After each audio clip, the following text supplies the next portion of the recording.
Welcome to Sound the Horne Sports Show.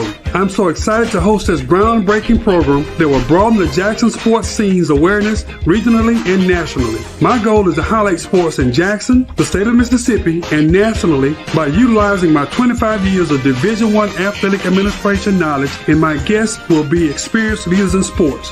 The guest on the show will share a behind-the-scenes, unique, and informative glance of the world of sports. Please join me every Monday and Friday from 9 a.m. to 10 a.m. on WeBelieveDigital.com. Hello, everyone, and welcome to the Sound the Horne Sports Show. I'm your host, Derek Horne. Today we have Mr. Socrates Garrett, the legend, here with us today to kind of share some things about We Believe Digital, and also to talk about the platforms that we have here on our network. And thanks so much, Mr. Garrett, for coming in, and we just appreciate your support.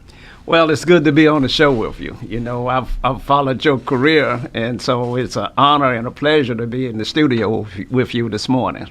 Well, I appreciate that, and one thing that I always kind of share about when I arrived at Alcorn, you were one of the first people I met, and we had a meeting here with some key alums, and it really helped me navigate and prepare myself for the job there, and you've always been supportive, so I appreciate what you do, and a lot of people don't realize what you do behind the scenes. Right. But I appreciate what you do and what you do for the community as well.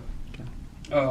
What we try and do when we have our guests on, we try and give people an insight on kind of where you're from, where you grew up. So if you can maybe share a little bit about your background. Well, yeah, I'd like to do that. I grew up, I was born in Madison County, up on the east end, on the poor end of Madison County. You know, Madison County is very affluent and wealthy on the south side, but up on that northeast corner, it's some real poverty up there. So I grew up in that area and went to Piney Woods High School. After I did some time at Velma Jackson, and then went to Piney Woods High School, and then graduated from Alcorn State University, so where I got a solid education and inspiration to move forward.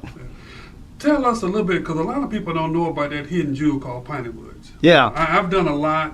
When I first lived here right out of college, being a member of the Jackson Alumni Chapter of Kappa Alpha Psi, we took a lot of time working with Piney Woods. So a lot of people don't realize the impact that Piney Woods can have on a student. Kind of what impact did it have? Well, you know, my mother sent all of her children to Piney Woods because back in that day, that was, 10 years after Emmett Till incident and Klan activity and racial strife was rampant in Madison County. So mother sent all of her children to boarding school. And so, and there were children from all over the world there. A lot of people thought Piney Woods was a disciplinary school because we took a lot of students from Oakley Training Center that came to Piney Woods as well. But we had international students, and we had a full international faculty. My English teachers were doctors that had moved down from the East who had retired but wanted to contribute back to mankind and society. So I had a lot of white doctors as instructors at Piney Woods High School. And I think that's why is when we have a chance to talk about Piney Woods, and I came from the state of Georgia, moved down to Jackson, and the first thing that you hear about with Piney Woods, that's where the kids that are challenged go, but once you go down there, it's almost like a college campus. It is. And it's self-contained. It is. It's a great experience. It is. 2,000 acres of land down there, and Lawrence Jones, the story of Lawrence Jones and how he migrated down here from Ohio and was able to do what he did during that time is the story that we need to revisit. I've had a chance to see the museum, but then also too, if those that are listening and watching want to Google Lawrence Jones and Piney Woods, you'll be amazed at what he did to impact so many people that have gone on to do a lot of great things. And I'm talking to one of them right now. Yeah, I had the privilege of being on campus with Lawrence Jones, so I actually got a chance to touch the man, and it's kind of like touching the hem, He was that influential and did so many wonderful things in this country. And I think what people need to realize, he was in an area too trying to educate young black people when that probably wasn't the fashionable thing to do in this state at that time either. Not at all, not at all. And in Rankin County, it's odd that mother sent her children from Madison County to try to get away from the racial issues and sent them into Rankin County, which later became, in my opinion, probably one of the worst places for young African-American men to be. Yeah. Well, we talked a little about Piney Woods, Horne, and maybe just share a little bit about your, Socrates Garrett Enterprise and the services that you offer. Well, we are a diversified company. The word enterprise has an S on the end, so it's enterprises. Okay, and so we do a lot of different things, but primarily we are a construction company. And we do a lot of demolition work, and we do a lot of civil work. We've done storm drainage work and clean out Eubanks Creek and did riprap and gabion baskets. And we worked all over the country, from Puerto Rico to the Virgin Islands to Minot, North Dakota, clearly here in Mississippi. And so we are a 35-year-old construction company, primarily, but we do a lot of other things in different businesses that support the activities of the construction company. And if you don't mind, maybe just say, if you're not going into detail, but just tell a few of them, Well, clearly we have WeBelieveDigital.com, where we're sitting here today. I started the Mississippi Link newspaper some 28 years ago. And I started that paper because blacks had no voice, and we had a lot of challenges, but no one heard our cries. So I thought it was important to have a medium that focused on economics. The Advocate was in full bloom, and it was dealing with the civil rights issues, but nobody dealt with the economic deprivation that was occurring in our community. So I started at Mississippi Link primarily to focus on that. And after 28 years, it's still going strong. We Believe Digital is an outgrowth of the Mississippi Link because the market shifted from print to digital online as the new way of people receiving their news. And so while Jackie Hampton is the publisher of the Mississippi Link and manages the print edition very well, who's also a board member at the National Newspaper Association, We Believe Digital wants to focus on the digital side of things and the videography side of things. Well, I know you and I talked about the vision of this show, and if you would, maybe just kind of share where you see the show, because there's also another sports show on your network. Yeah. And then how you want us to build the platform of We Believe Digital. Well, one of the things that I know for a fact is that God puts good people in your path at the right time. Now, it may not be at the time that you thought he should have put them there, but they are there at the right time. And so when you and I were talking about me and this platform, building this platform, and you said to me, well, I'd like to help you. And so it was indeed a godsend for us to have a person with your caliber, your background, having served as athletic director at Alcorn State University, know every sports figure in the whole country, to come and have a sports show on WeBelieveDigital.com. And we're broadcasting that out live on Facebook, on YouTube, on Roku TV, on our own platform. And you're going to take us place. I see you as our anchor guy. I mean, you're batting fourth in the cleanup spot. You're the guy that we're depending on to move We Believe Digital into mainstream media. I think when you and I talked about it, I think what's so important is to have a balanced approach, and having a balanced approach where people have a true understanding. And my desire will always be to uncover some of those things that people don't see. Because sports is a business. When you're an athletic director, you're a CEO of a corporation. In Division I, that budget can be from $3 million to $200 million. But at the end of the day, you're still a CEO. Mm-hmm. And it's more than football and basketball. It's a lot of other things that you do. So as we go through, and the guests that we bring in and will continue to bring in, not only will they talk about the collegiate side, they'll talk about the high school side, they're going to talk about the pro side, but then also, too, we got to talk about the impact of Title IX, women's sports, and things like that, so people can have a good understanding and make an informed decision as an alum or supporter, because so many times you're geared toward giving toward one sport, but you need to make sure that you give a holistic approach to everybody because it's needed. And if there's anything that the athletic directors stay up at night about, everybody wants to come to the football game, but nobody wants to come to the softball match. Right. You know, and you're trying to balance that. Right. Well, you mentioned about your time at Alcorn, and if I'm not mistaken, the Godfather might have been the football coach at that time. Oh, he was definitely there. Marino Castle and Jack. I was there with Jack Spinks, yeah. and you know the stadium is named after Spinks. And boy, was he a character! He was a real delightful person to be around.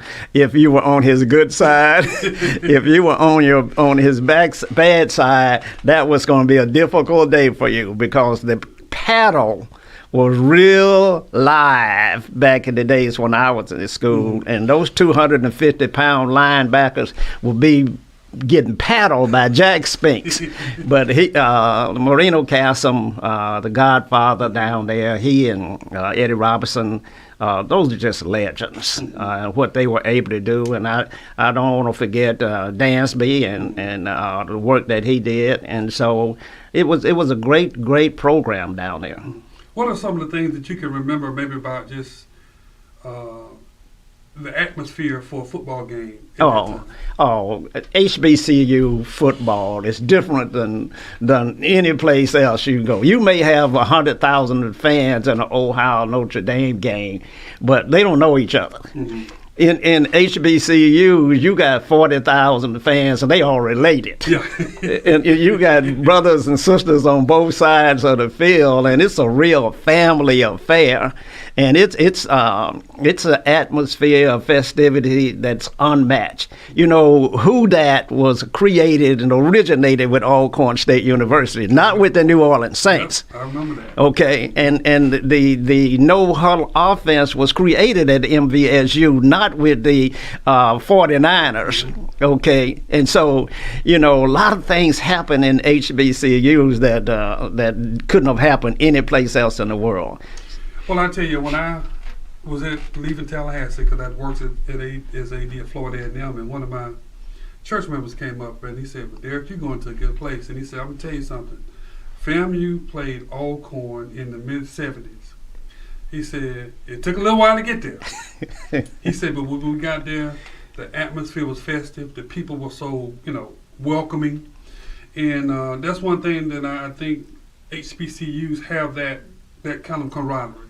It's almost like every weekend is a family reunion. Mm-hmm. Mm-hmm. You go to other places, it's an event, but you go to HBCUs, it's a family reunion. My mother and father went to Albany State, and they were both athletes there, so I was always going back. And it's like, you don't mark Christmas, just Christmas and Easter and all that. You mark homecoming. Right. Because it's truly an event. It's truly a homecoming. And I think those are some of the things, the memories that sports, and I always try and tell people, sports is more than just an activity. It's an experience, and it's an experience that shapes so many people. Right. I bet you I can ask you a quick, what is the most memorable game? We could talk about Alcorn, but what's the most memorable sporting event you've been to? Well, I would have to say, first of all, let me just say the word homecoming originated in HBCU, because that's what it was for us. Yeah. The most memorable moment for me in Alcorn sports was when the Alcorn State basketball team defeated Mississippi State at home at Mississippi State. Mm-hmm. And that, Mississippi State wouldn't play SWAC teams. Mm-hmm. And so when we got in the NCAA tournament and were able to defeat them at their home court up in Starkville, I just really thought that was the highlight of my career, because it showed the world that HBCU sports belonged and that we could compete with anybody. And we went on in that playoff and lost narrowly by 3 points to LSU in the second round. So that was a highlight for me. Well, working there and talking with Larry Smith, Mr. Mean. Oh, yeah. He talked about playing in Indiana when Bobby Knight was there. Mm-hmm. And I think they lost to them, maybe in NIT. Mm-hmm. But he said that players came to him or them to talk about how physical they were, how much, how talented they were, and how much of a game it was. Yeah. And I'm hoping as we can transition back to that with HBCU sports, have a balancing act, because what you're trying to do is get education. Mm-hmm. And you're trying to prepare yourself for the next 40 years of your life. Only 1% of the people that are in play college sports might be professionals. Mm-hmm. So 99% of them need to find a way to prepare for life. Working at the PWI and HBCUs, I can see the value, particularly for a young African American male, because it's more of a nurturing environment. And just we hope that there can be that balancing act of having that opportunity for the HBCUs to not, I don't want to say be relevant, but be vibrant, because they remain relevant. Oh yeah, no, definitely. Well, we're looking forward to the second half. We've had Mr. Garrett in, and it's been a pleasure to visit with you. We have these kind of conversations anyway. It's easy to talk with you, but what we're going to do right now is take a little time for our sponsors to make sure that we can give them the time that it's due, and we'll come back and close out with the second half.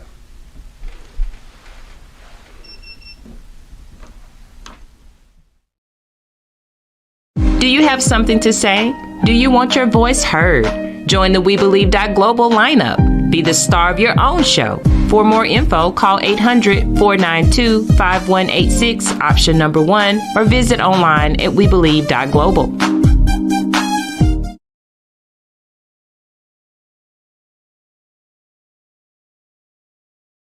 SGECOVIDsolutions.com is paving the way forward for a safer city government delivering cutting-edge biosecurity and biosafety protocols developed internationally by top virologists and scientists using an all-natural cleaning solution, killing COVID-19 on contact like no other product on the international market. For more information, please call 1-800-281-9080 or visit us online at SGECOVIDsolutions.com. Let SGECOVIDsolutions.com provide innovative rapid facilities testing and world-class state-of-the-art biorisk safety protocols for all of your coronavirus needs. Call 1-800-281-9080 or visit us online at sgecovidsolutions.com.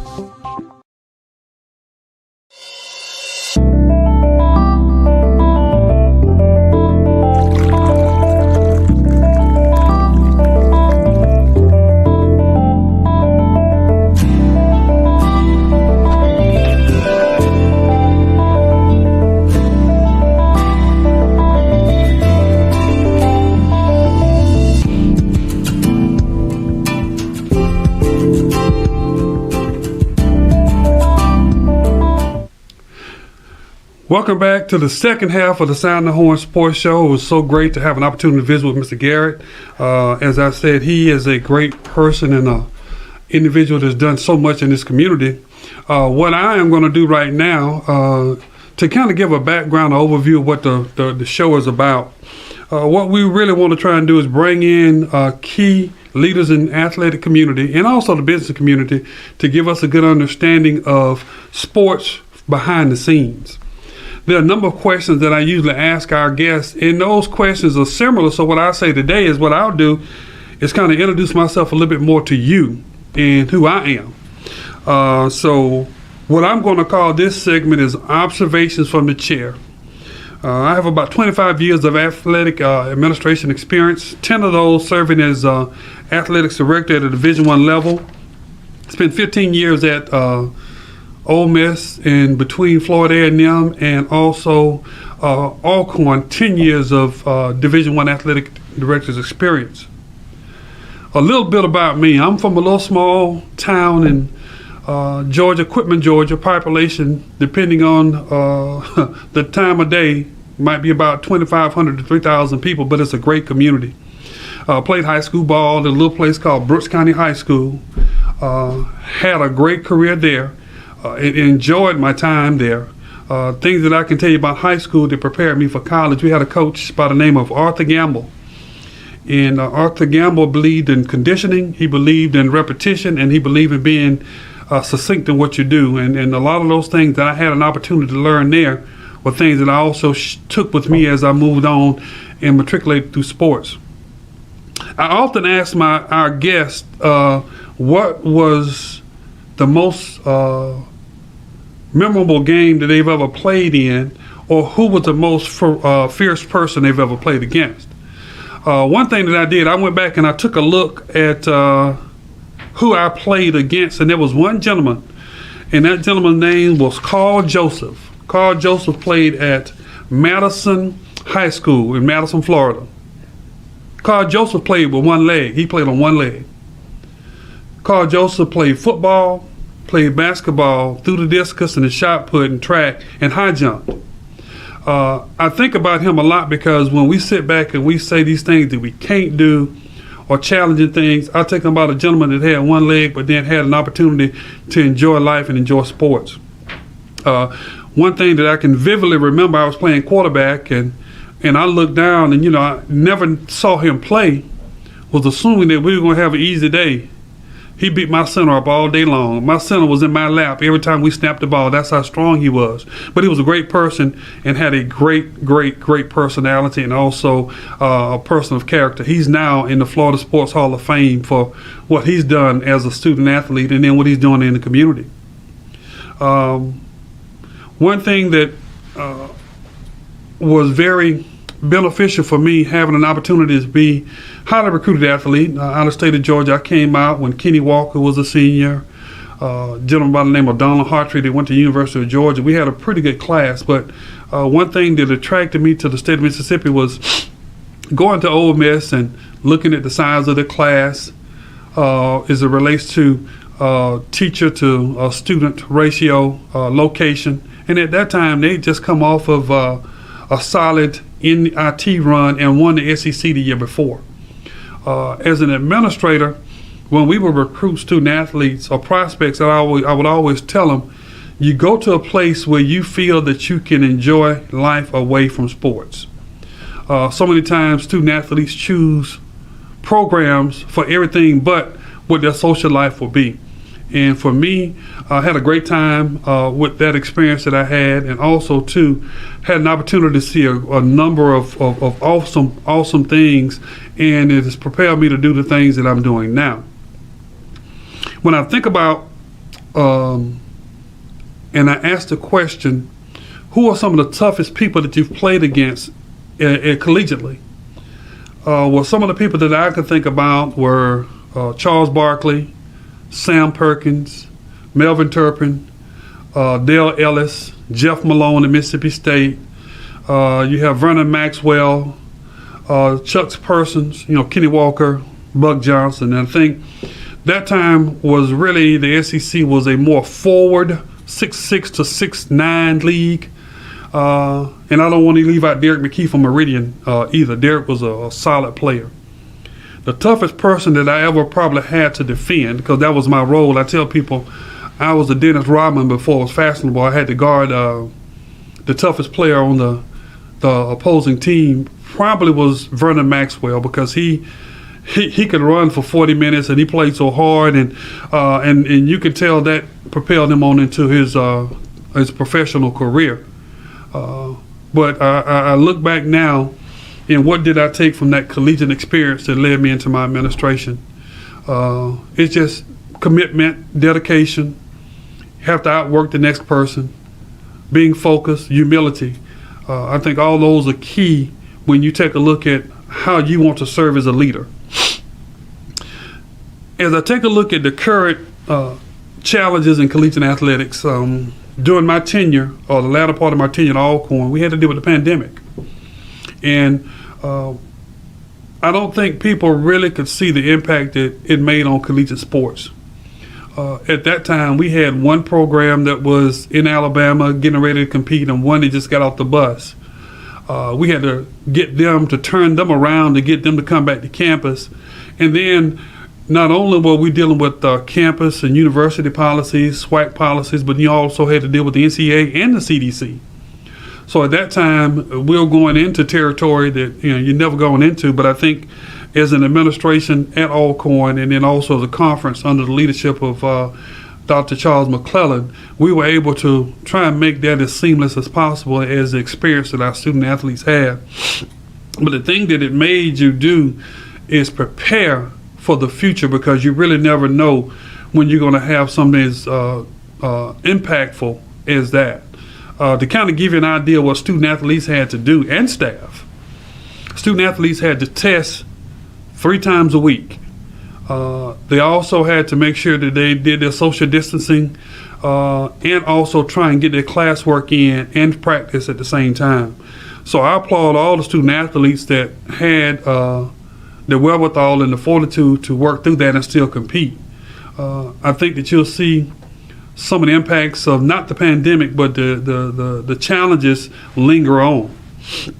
And the reason I say that, when you take a look at the pandemic, and then as we transition into discussing budgets, budgets are so unique because you might have a Division I program that has $2 million to $3 million budget, and then you might have a program that has $200 million, but you still have to try and operate to give those student athletes the best experience they can have. Things that are impacting our budgets right now is the gas prices. And I think when people take a look at athletics and they want to see how things are impactful, anything that impacts your household usually will impact the business and also impact the operation of collegiate athletics. Anytime gas prices go up, you got to take a look at your shipping costs going up, transportation costs going up, just the cost of doing business going up. And right now, what you're dealing with, so many entities or foreign companies that you deal with, and it's just not one company.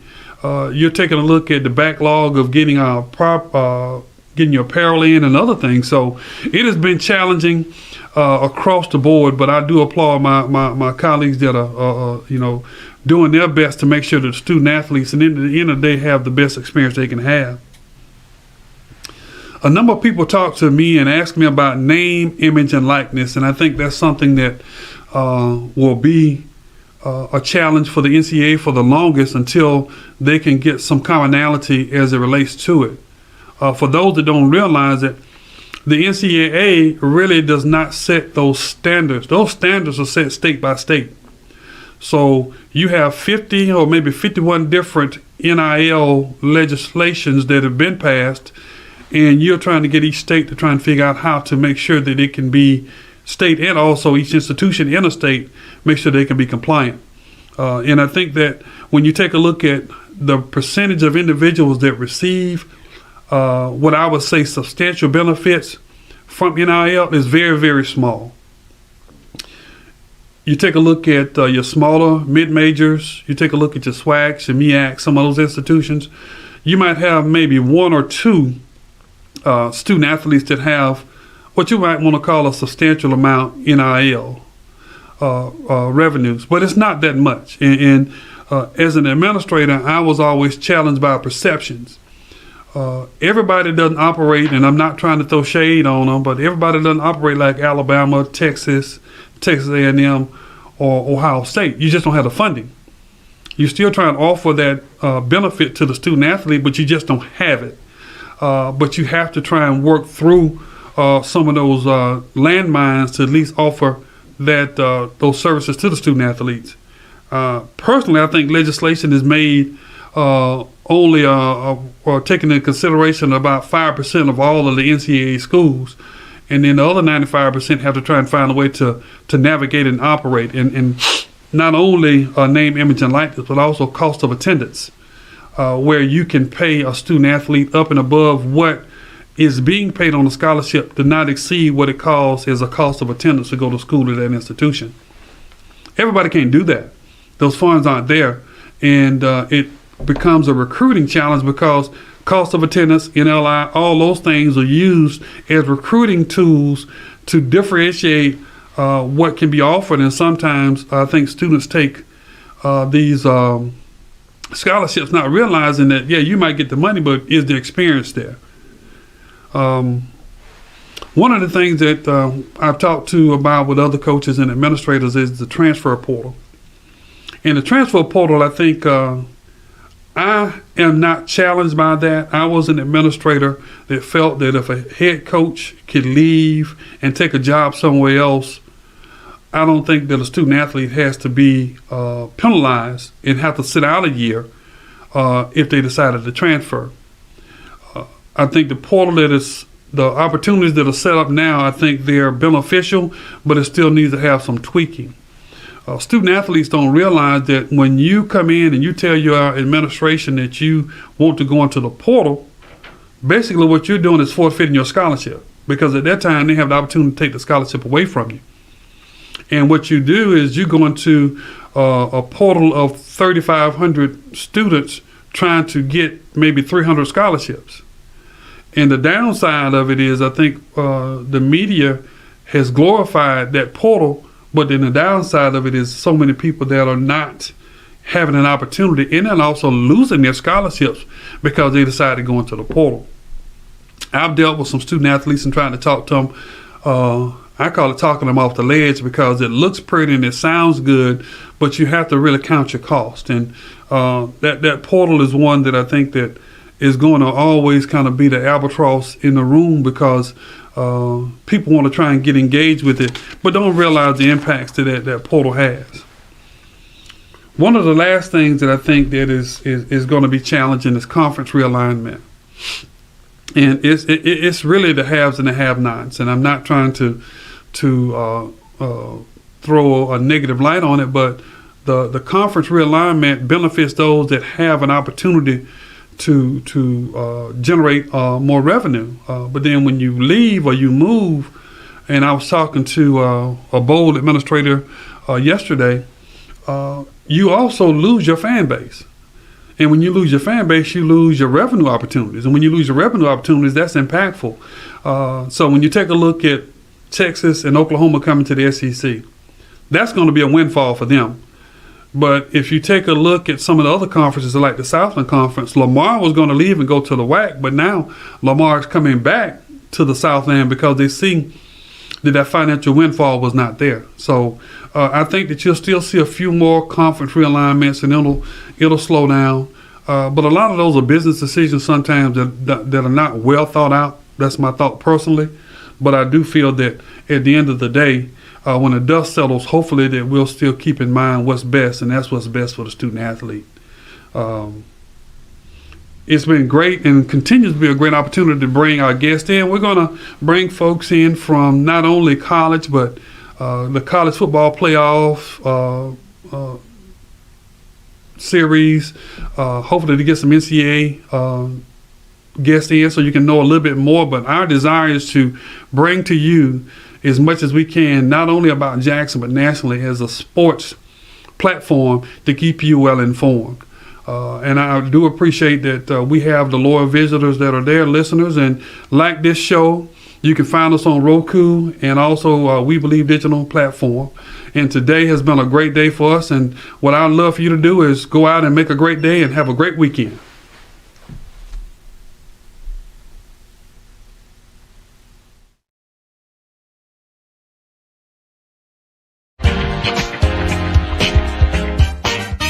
Welcome to Sound the Horne Sports Show. I'm so excited to host this groundbreaking program that will broaden the Jackson sports scene's awareness regionally and nationally. My goal is to highlight sports in Jackson, the state of Mississippi, and nationally by utilizing my 25 years of Division I athletic administration knowledge, and my guests will be experienced leaders in sports. The guest on the show will share a behind-the-scenes, unique, and informative glance of the world of sports. Please join me every Monday and Friday from 9 a.m. to 10 a.m. on WeBelieveDigital.com.